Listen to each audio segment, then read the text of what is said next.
noches. Bienvenidos a España en la Memoria. Este programa creo que aproximadamente hace el número 62. Luego llevamos ya con ustedes las noches de los domingos bastante más de un año.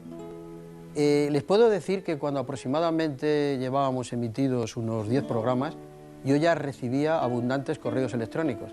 ¿Y cuál fue mi sorpresa? Que muchos de ellos ya solicitaban que tocáramos una noche la figura, la persona de José Antonio Primo de Rivera. Lo que más me sorprendía es que muchos de esos correos electrónicos lo firmaban jóvenes con 20 y tantos años, incluso alguno de 19. Y para hablar y tertuliar, y más bien para conseguir una buena documentación, aparte de la que me he traído de casa, pues tenemos esta noche con nosotros una mesa de lujo, que paso rápidamente a presentarles. En primer lugar, don Enrique de Aguinaga. Buenas noches, Enrique. Buenas noches. Don Enrique de Aguinaga, que es catedrático emérito de la Universidad Complutense, pero aparte de eso es un importante periodista, escritor y bueno, muy vinculado con la ciudad de Madrid. Dices que no, pero es así. No, digo a los efectos, sí. Pero venimos en esta noche a hablar de lo que nos ocupa, que es José Antonio Primo de Rivera. El siguiente invitado es don Antonio Lopera. Don Antonio Lopera, que ha dicho, quiero que se me ponga hotelero. Pero bueno, imagínense qué tipo de hotelero es. O sea, ha sido durante muchos años director del Hotel Ritz en Madrid, ha sido director del Hotel Alfonso XIII en Sevilla y bueno, en realidad es un hombre muy vinculado con la hostelería, con muchísima experiencia y con aquello que se puede llamar el boom del turismo en España, ¿no? Algo que fue muy importante porque ayudó también a levantar este país, pues sí, con muchas divisas. Pilló buena época. Buena época. Muy bien. Después de la guerra. Y el siguiente invitado, pues para mí es un orgullo, porque es que además es que he hecho amistad con él. Una persona que a nivel personal me cae muy bien. Don José Utrera Molina. Buenas noches. Buenas noches. Don José Utrera Molina, pues que es abogado, escritor, pero es poeta y por supuesto tuvo una carrera muy importante en la política, 2 veces ministro, 3 veces gobernador civil y una persona también muy vinculada y que sabe mucho también de la persona y del personaje y de la figura que nos ocupa esta noche. Muchas gracias. Muchas gracias. Yo quiero expresar en primer término mi gratitud. Gratitud que está muy distante de la cortesía, porque la gratitud es un valor moral. Y ese valor moral hace que te tenga que decir muchas gracias, porque realmente la invitación que me hacéis constituye para mí un enorme orgullo y una gran satisfacción, sobre todo para hablar de José Antonio, que es un personaje histórico al que yo no conocí personalmente, porque yo entonces tenía, pues en fin, me parece que eran 9 años.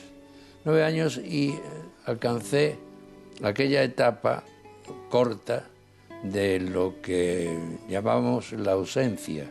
O sea, José Antonio era el ausente, porque todavía no se había determinado pues su muerte.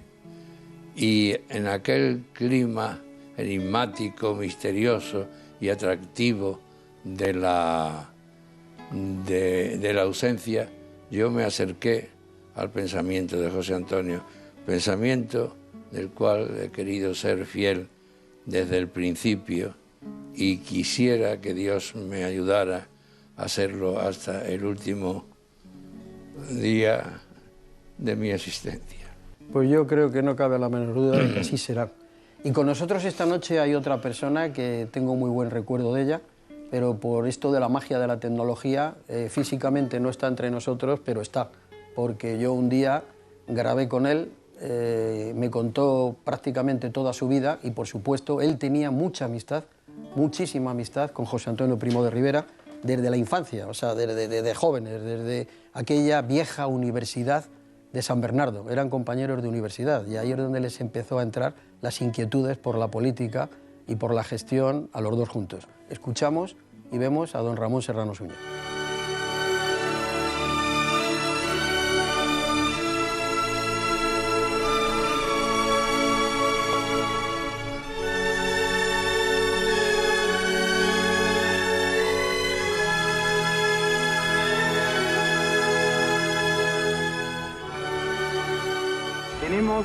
Una fe resuelta es que están vivas todas las fuentes genuinas de España. España ha venido a menos por una triple división: por la división engendrada por los separatismos locales, por la división engendrada entre los partidos y por la división engendrada por la lucha de clases. Cuando España encuentre una empresa colectiva que supere todas esas diferencias, España volverá a ser grande como en sus mejores tiempos. En el Parlamento explicó su política, su pensamiento político, se refirió a la actuación del general Primo Rivera, lo elogiaba como patriota, como servidor de España, aunque como él era muy riguroso, a su política quizá le faltara una elegancia dialéctica. Esto las gentes con poca sensibilidad más bien se lo censuraron. Era el modo de asegurar con su objetividad los grandes elogios y los valores que había señalado en su padre. Hablar con esa objetividad y con esa serenidad. Y un día, ya entristecido al ver lo que era la lucha política en este país, al referirse a su padre una vez más, dijo: mi padre padeció el drama que España reserva a sus grandes hombres. El drama de que los que le quisieron no le comprendieron y los que podían comprenderle no le quisieron.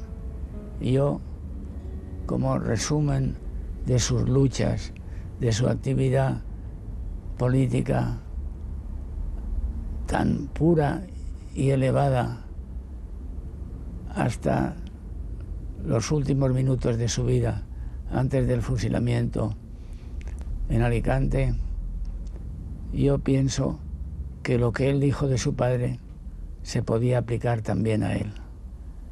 Que los que le quisieron no estaban los más en condiciones de entenderle. Y los que podían haberle entendido no le quisieron. Ese drama que España reserva a sus grandes hombres.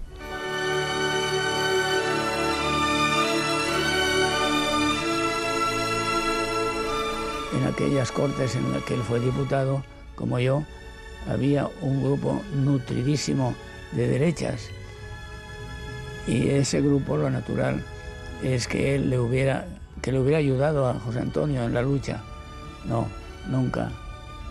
Y él decía amarga y proféticamente: estos que debieran ayudarme, no me ayuda hoy ninguno, pero son los que mañana se aprovecharán de mi sacrificio. Fue profético, como he dicho. À l'Espagne n'est pas une copie d'aucun mouvement étranger. Il a appris du fascisme italien ce que le fascisme a, dignité,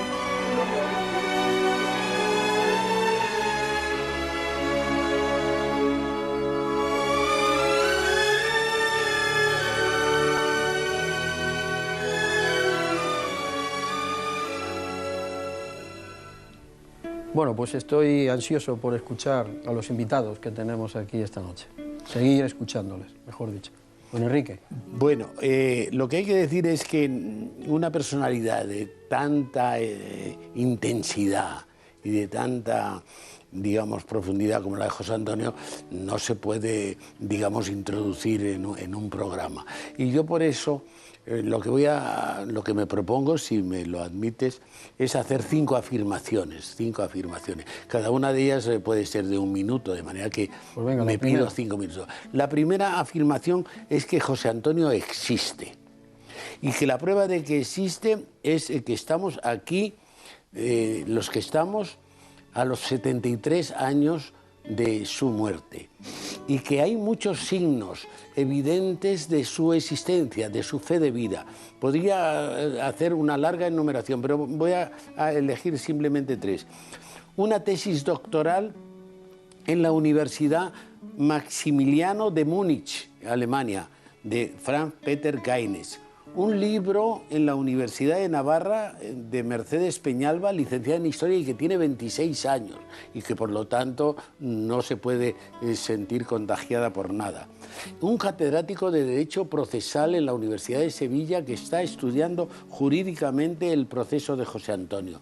En el libro de Paine que se acaba de publicar ahora, en la 3ª edición en este mismo año, que se llama España, una historia única y que viene a ser una síntesis de toda la historia de España, desde los visigodos hasta Rodríguez Zapatero, en este libro de 400 páginas, Paine dedica monográficamente 22 a José Antonio. Este dato permite considerar graciosamente, digo graciosamente, que para el historiador Paine, indiscutible, José Antonio es el 5% de toda la historia de España. Sí, sí. Esta es mi primera afirmación. Si me permites, yo añado a todo eso que tú has ido enumerando los más de 200 correos electrónicos que yo llevo recibiendo y de muchos jóvenes solicitando un programa sobre José Antonio Primo de Rivera. Digo que son multitud le pasamos de la palabra muy breve y luego seguimos con más piezas, por favor. Bueno, don Antonio. Yo vengo a este programa porque, debido a mi edad, pues conocí a José Antonio y puedo contar cosas. Vive. Claro, José Antonio ahora parece ser que está empezando, pero hasta ahora ha sido un poco un desconocido de mucha gente.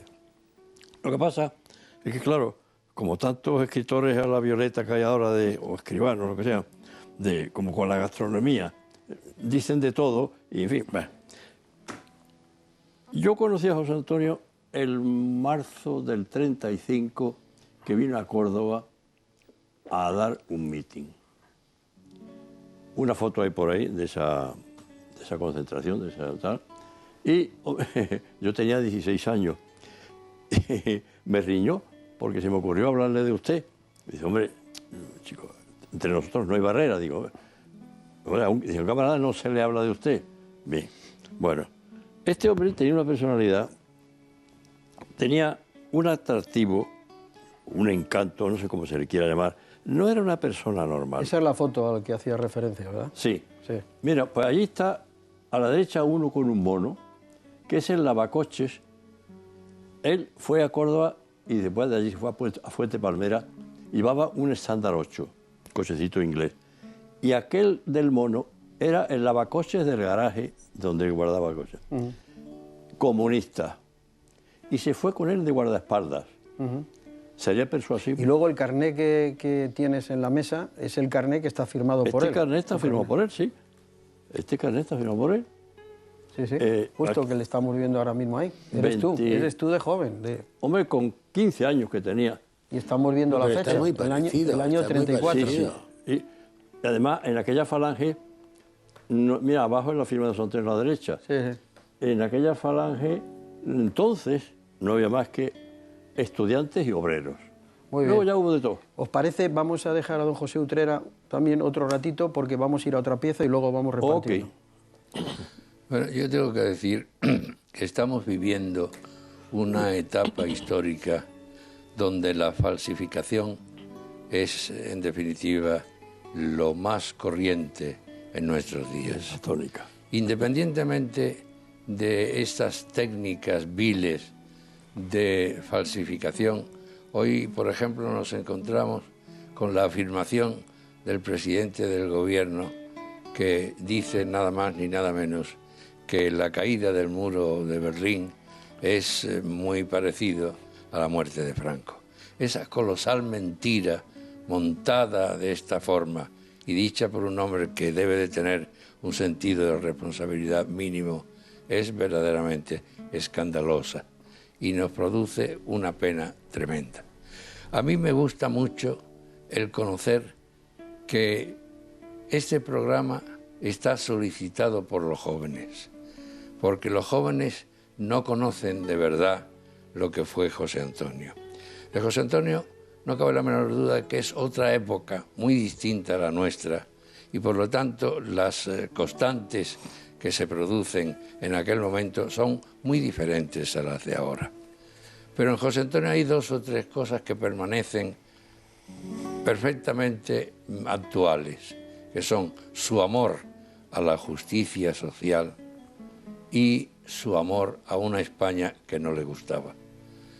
Estas 2 afirmaciones que hago ahora tienen necesariamente que tener un eco en la juventud, que tiene que saber que José Antonio estaba irrevocablemente unido a la causa de los humildes. Pues si me permites, seguimos. Sí. Vamos a entrar ahora con una pieza, nos vamos a trasladar a 1936 y vamos a entrar en 2 temas muy delicados, sobre todo, por supuesto, el segundo, que es, en primer lugar, el suplicatorio y luego su detención. Lo vemos y lo escuchamos.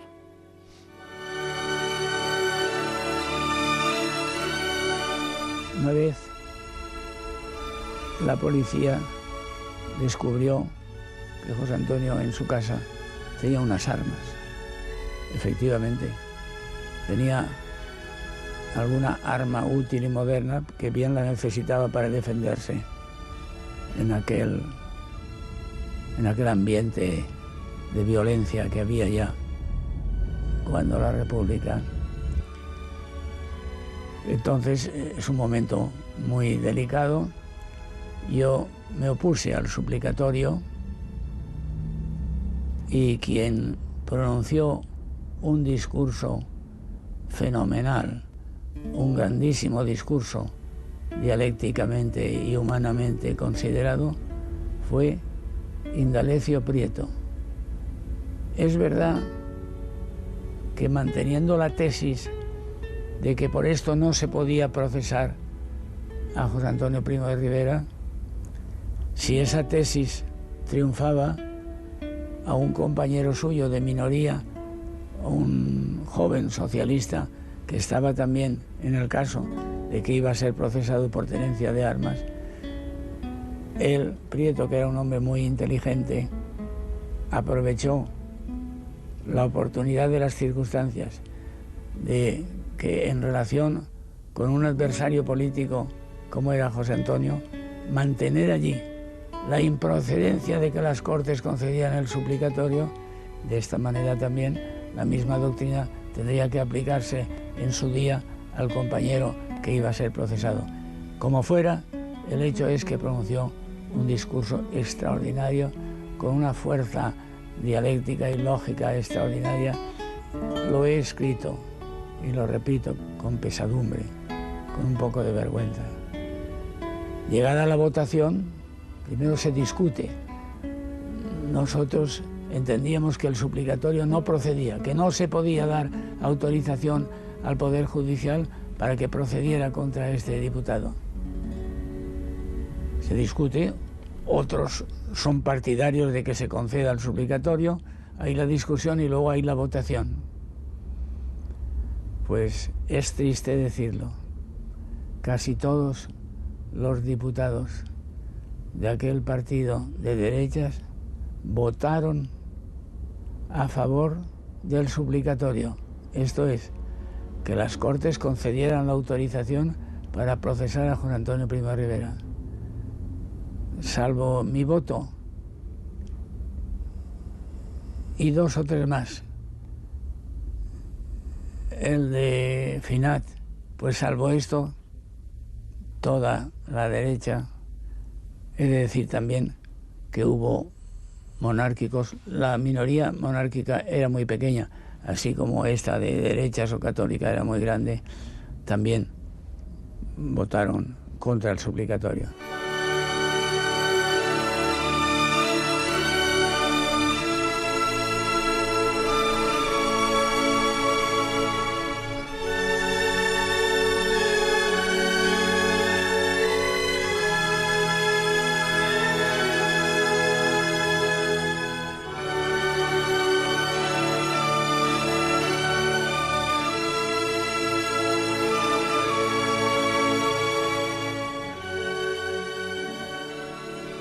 Vamos a ver, creo que este programa es el que tengo más dificultad para moderar y distribuir los tiempos.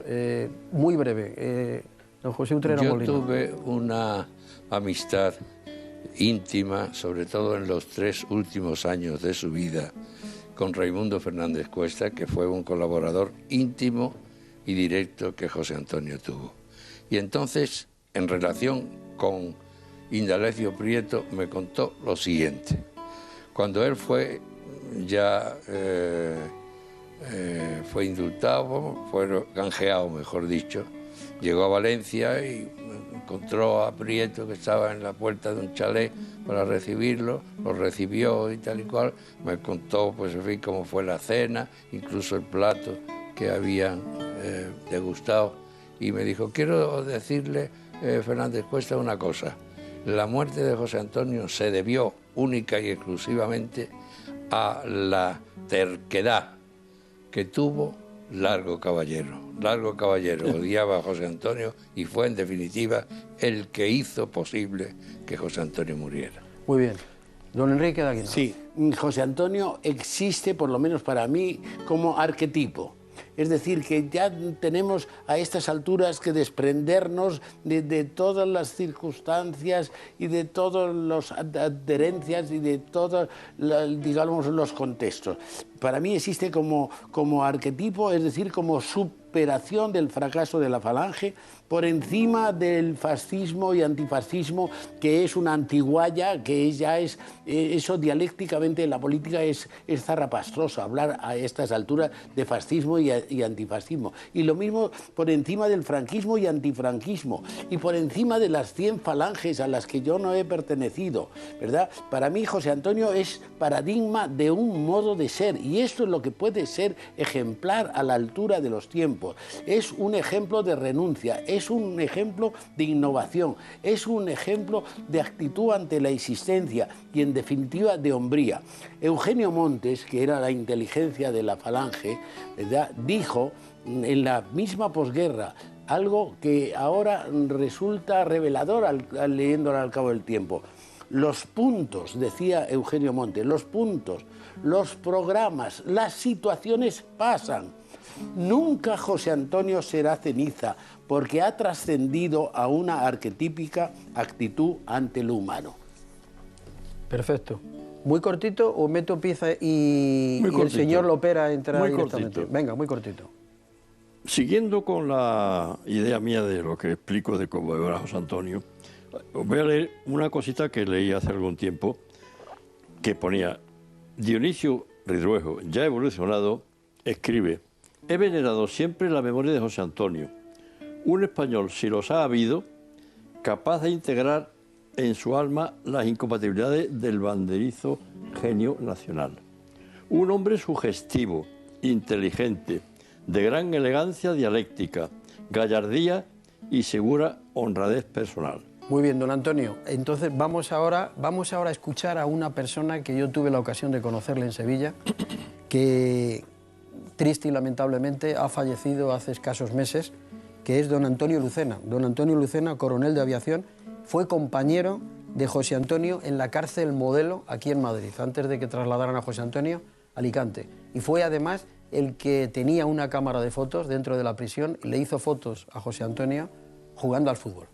Escuchamos y vemos, por supuesto. El día del cumpleaños le regalamos, yo ya le hice la foto, ya tenía la máquina, le regalamos las botas y lo que es la vida.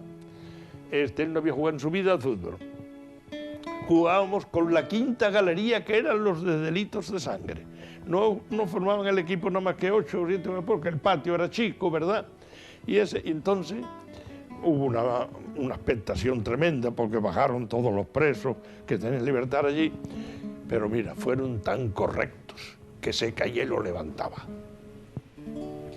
Eso demuestra la personalidad de un hombre. ¿Comprende? Bueno, pues no había jugado en su vida a fútbol. Y dio una patada y metió un gol y ganamos por 2-1. Fíjate lo que es la historia de la... Bueno, entonces se acabó esa cosa. Bueno, seguimos. Teníamos coloquios de cuando en cuando en la galería.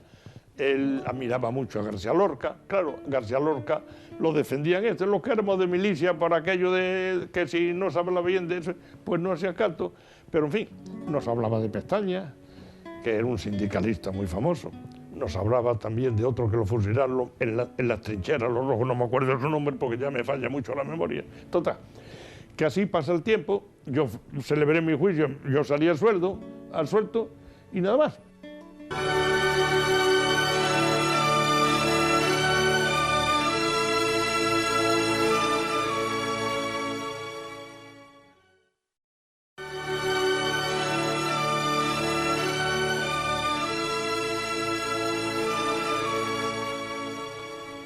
Seguimos con la segunda parte de España en la memoria, esta noche dedicada a José Antonio Primo de Rivera. Aquí en la mesa están conmigo esta noche don Enrique de Aguinaga, don Antonio Lopera y don José Utrera Molina. Pero también hay muchas más personas que yo tuve en un momento determinado ocasión de poder conocer y poder entrevistar. Lo vemos y lo escuchamos.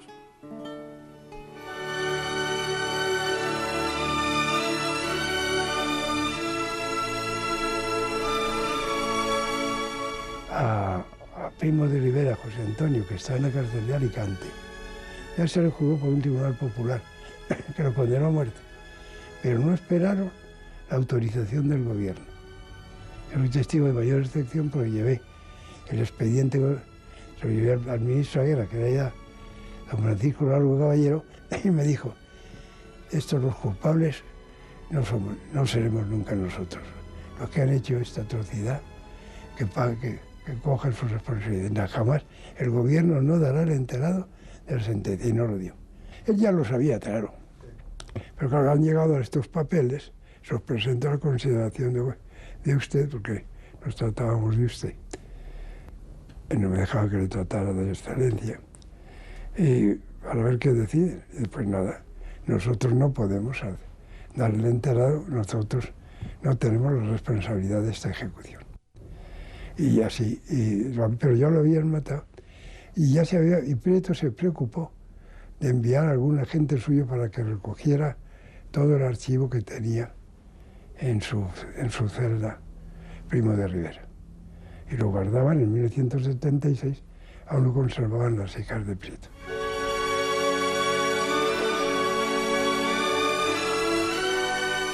Porque ahí empieza lo inauténtico. Empieza el oportunismo político.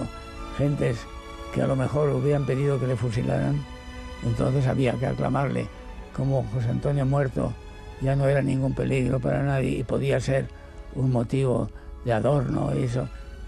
Prieto dijo un día en sus filas que el fusilamiento de José Antonio fue un gran error, porque José Antonio para ellos hubiera valido mucho más vivo que muerto.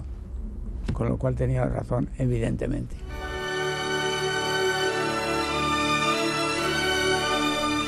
Nos pusimos en marcha, fuimos a Alicante con aquellas máquinas de cine que teníamos entonces que se llamaban Eyemos, que cargaban 30 metros, que no tenían más que cuerda, porque no, para garantizar la velocidad de los 24 fotogramas, más o menos, y 2 Eyemos, Juanito García, el pobre, Andrés Pérez Cubero y yo.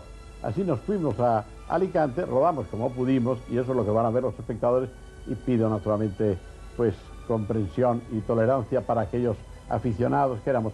De todas maneras, claro, hay cosas muy emocionantes, creo, porque aquel traslado se hizo, como todo el mundo sabe, andando.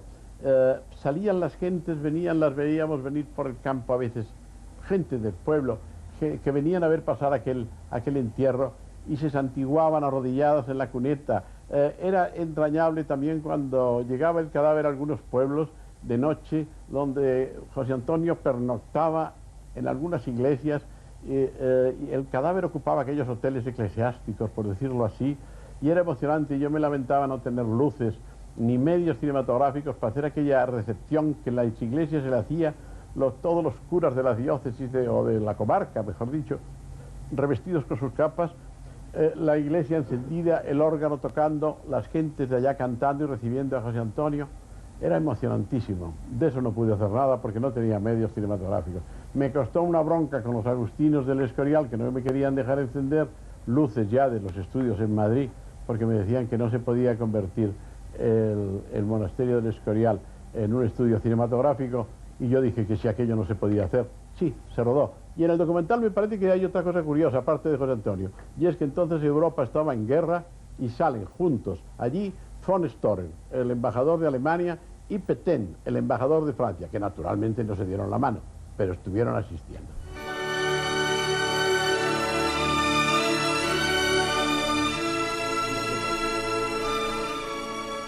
Muy rápido, don Enrique de Aguinaga. Mi tercera afirmación es que José Antonio hoy es tabú, es decir, está prohibido, está proscrito, está condenado, está tergiversado, es un desconocido. Podría aportar 1000 pruebas, ¿verdad? Desde la Universidad Complutense, Televisión Española, cosas sangrantes. Y esto es una realidad. En fin, la propia editorial Planeta dice: José Antonio, una de las figuras de nuestra reciente historia más interesantes y menos estudiadas. No se sabe, José Antonio hoy es el gran desconocido. Y mi cuarta afirmación, para ganar tiempo, es que José Antonio es el español de la conciliación. Voy a decir 4 cosas. La primera, propone de un modo deslumbrante la conciliación entre la izquierda y la derecha. Esto es ya para una tesis doctoral. Iniciada la guerra civil, propone formalmente el cese de hostilidades, ofreciéndose como mediador y planteando un gobierno de pacificación. No quiero entrar en detalles porque en la historia está.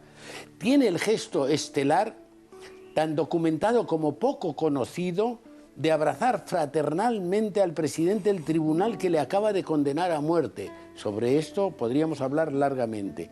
Y ha dejado para siempre la invocación final de su admirable testamento, que dice: ojalá fuera la mía la última sangre española que se vertiera en discordias civiles. Me queda un minuto para luego. Para luego. Don Antonio Lopera, un picotazo me ha propuesto. Un picotazo. Acaban ustedes de ver en el programa que hicieron un registro en casa de José Antonio y encontraron una pistola. Y se habla del diálogo de las pistolas y todo eso. Bueno, detrás del bar de Perico Chicote, en la calle de la Reina, existía el Coq, que era un bar recoleto donde se reunía José Antonio con los amigos. Bueno, había varias tertulias, ¿no? Y un día, saliendo del Coq, en su cochecito, en su estándar 8, que tenía la bandera inglesa en el morro, lo esperaban en la esquina 2, uno por cada lado, y se liaron a tiros con él. Como José Antonio tenía lo que hay que tener, no aceleró. Se bajó del coche y se dio tiro con estos tíos. He terminado. Muy bien. Y ahora don José Utrera Molina. Era un intelectual, era un poeta, y además creo que él admiraba a García Lorca. Bueno, es lógico que lo admirara. José Antonio era un intelectual, pero un intelectual de fondo. Es decir, él distinguía entre las clases de intelectuales y algunas veces decía: este no puede ser intelectual porque no ha pasado fecundante por su frente la brisa de la primavera de Atenas. José Antonio era un intelectual, pero estoy muy de acuerdo con lo que ha dicho Aguinaga, de que era un arquetipo que además tuvo la virtud de llevar a la política algo que no había llevado nadie, que era el aliento poético. José Antonio no solamente era un poeta de verdad, sino que llevó a su doctrina un aliento, un acento de carácter político, de carácter poético, que verdaderamente resulta hoy prácticamente muy difícil de entender. Hubo un sacerdote que se llamó don Félix García, que fue columnista de ABC, que habló de José Antonio como de la poética del sacrificio. La poética del sacrificio lo tiene José Antonio no solamente en su vida, sino fundamentalmente en su muerte. En su muerte, que hay un pasaje que a mí me resulta verdaderamente pavoroso, y es cuando él dice, en una de sus cartas, dice: a mí me gustaría morir no describiendo en el aire una macabra pirueta, me gustaría morir en casa y cama propia, rodeado de caras conocidas, es decir, muy cerca del aroma de la muerte tradicional. Vamos, un hombre que frente a la muerte mantiene esa actitud, que escribe una serie de cartas sin una tachadura, sin una quiebra en la escritura, con una rectitud verdaderamente brillante. Es un hombre que verdaderamente ante la muerte tiene una actitud, una frialdad verdaderamente extraordinaria. Bueno, les voy a pedir una cosa. Lo que vamos a ver y vamos a escuchar ahora mismo, me gustaría que lo vieran y lo escucharan con atención, porque me gustaría que alguno de los tres me contestara lo mismo que yo me atrevo a preguntarle a don Ramón Serrano Suñer, y que él con una sonrisa, he dejado incluso mi pregunta de fondo de cámara. Vemos y escuchamos lo que yo le pregunté a don Ramón Serrano Suñer. José Antonio, símbolo y ejemplo de nuestra juventud, en los momentos que te unes a la tierra que tanto amaste, cuando en el horizonte de España alborea el bello resurgir que tú soñaras, repetiré tus palabras ante el primer caído.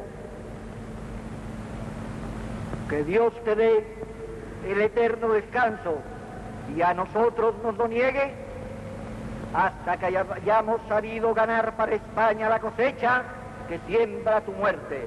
José Antonio Primo de Rivera. ¿Usted qué cree que hubiera ocurrido si llega a terminar la guerra y a José Antonio no le ocurre lo que le pasó? Ya se sabía que me iba a preguntar eso. Pues mire usted, si José Antonio hubiera vivido y hubiera podido llegar a la zona nacional, ha habido gente ligera para juzgar y considerar los problemas, de decir, nada, si se mantenía independiente y rebelde a algunas cosas lo hubieran fusilado. Digo, eso es una tontería. No hubiera habido quien se hubiera atrevido a tocar a José Antonio. Y José Antonio se hubiera impuesto. Yo no digo que hubiera quedado como jefe único y total, eso no. Estábamos en una guerra y el mando militar de la guerra a Franco, incluso si se quiere, la jefatura del Estado no se lo iban a quitar. Pero la jefatura del movimiento político indiscutible, única, la hubiera asumido José Antonio, con lo que las cosas hubieran ocurrido de un modo muy distinto. Los que dicen ligeramente eso, que lo hubieran fusilado, no saben lo que dicen. Porque José Antonio tenía entonces, si hubiera llegado a Salamanca, hubiera tenido el ambiente de un semidios que llega allí. La calle, muerto y ausente, la calle era de él como de nadie. Pero además había incluso en las fuerzas de derecha algunas gentes que comprendían que él era la solución. Y en el ejército, en el mismo ejército, había una parte considerable del ejército que eran todavía sobrevivientes del primorriverismo, del general Primo de Rivera, el dictador. El propio Mola y muchos militares importantes tenían una devoción grande por el nombre del general y, en definitiva, estos estaban con el hijo. De manera que José Antonio hubiera tenido la fuerza de la calle, la fuerza de todos los falangistas, que si numéricamente eran muchos, con efectividad no eran muchos. Todo hubiera estado con él y nadie se hubiera atrevido. La jefatura, la dirección política la hubiera tenido José Antonio Primo de Rivera, sin duda. No me ofrece duda de ninguna clase. Conozco muy bien a todas las personas en el juego, de Franco para abajo. Nadie, porque hubiera sido un crimen, nadie tenía motivos para tratar de eliminar a José Antonio en su aspiración a dirigir la política española. No tuvo ese valor para hacerlo en tiempo de la República, cuando le perseguían a tiros por la calle. ¿Cómo no iba a tenerlo allí? Con una asistencia popular, nadie, como nadie tuvo, ¿cómo no iba a tenerlo? Él hubiera sido el jefe político. Franco podía haber continuado como director de la guerra, incluso si se quiere, para que hubiera una cierta categoría jefe del Estado. Pero el jefe político, el director de la acción política, sin duda de ninguna clase, para mí hubiera sido José Antonio.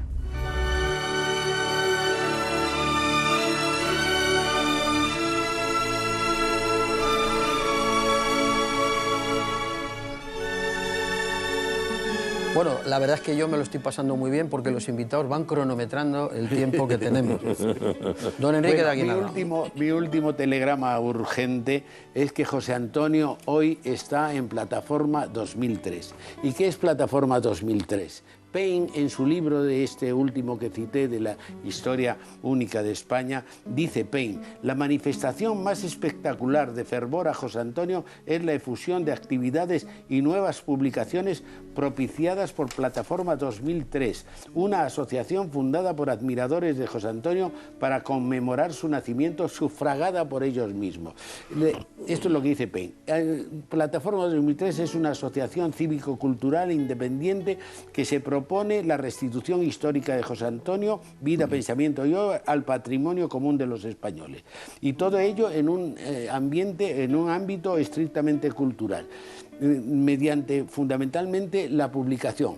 La gran hazaña de Plataforma 2003 son las obras completas de José Antonio, que son unas obras completas absolutamente revisadas palabra por palabra, recopilando todos los documentos, que supera todo lo que se había hecho hasta el presente y que ahí se pueden ver.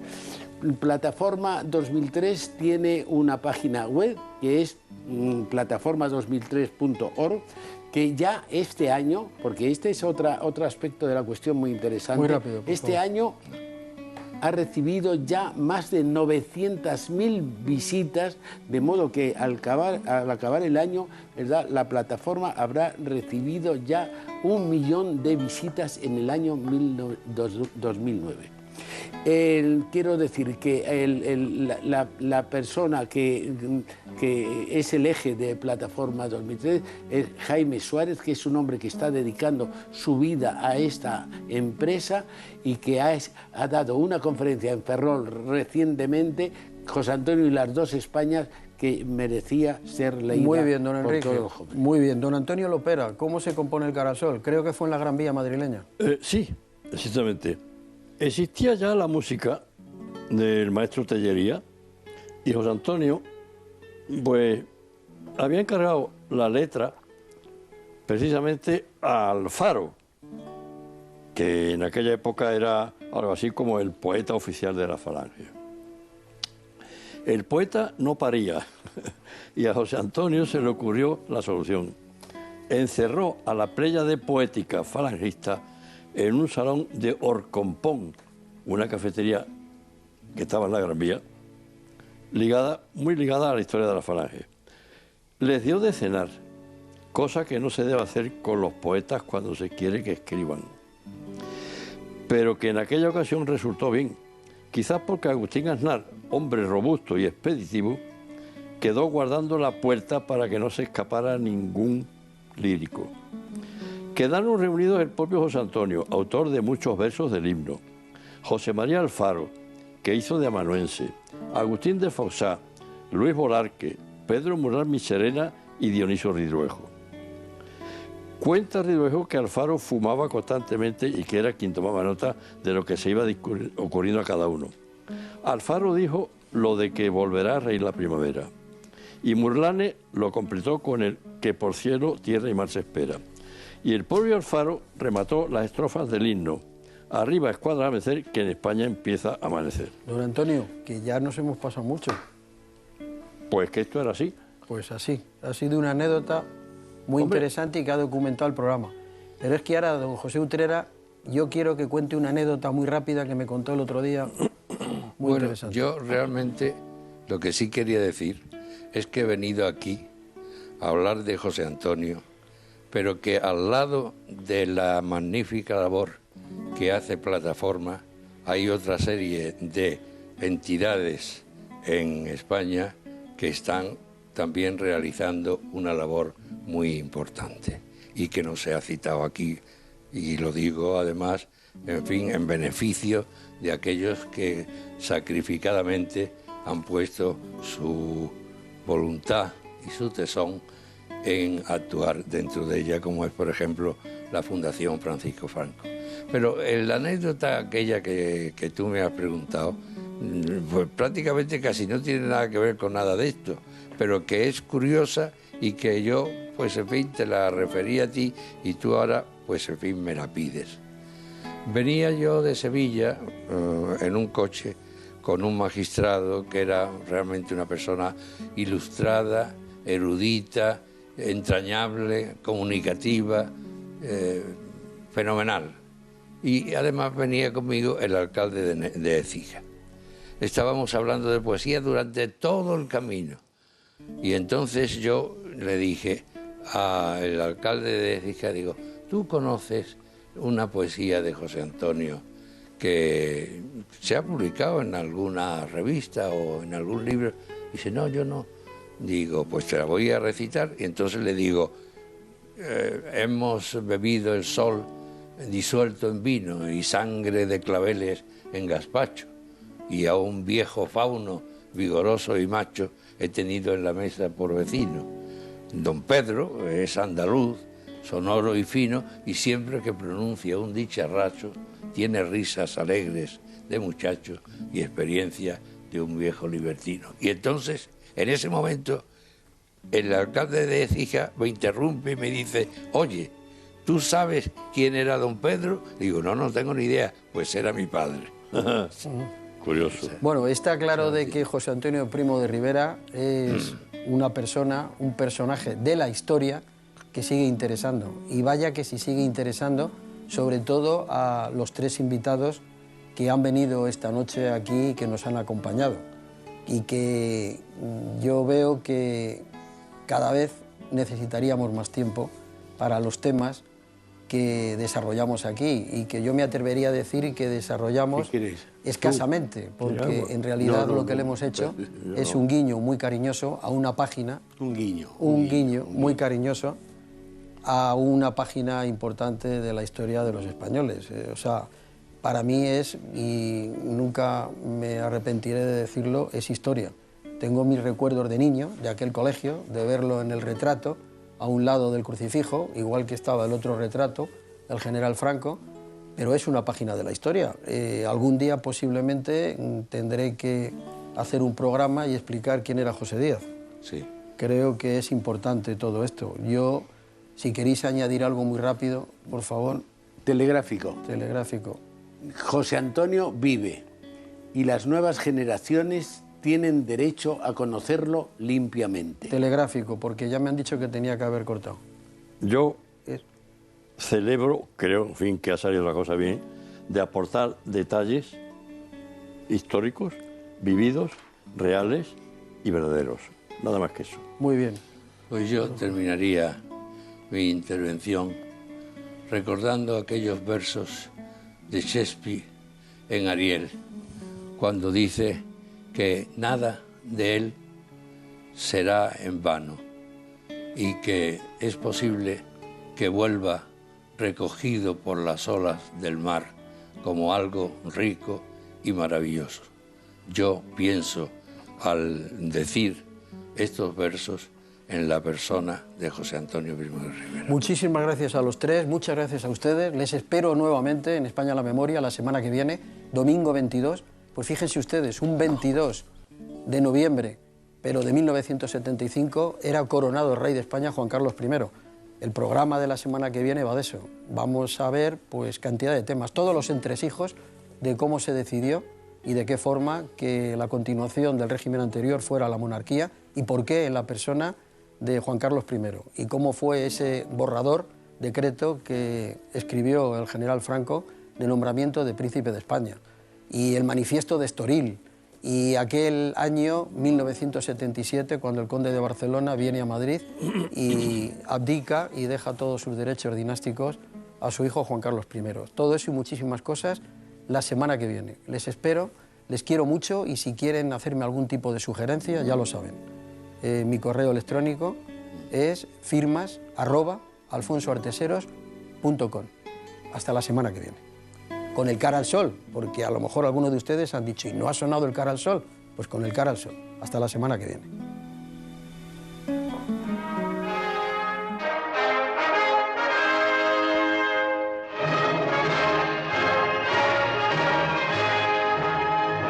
Cara al sol, con la camisa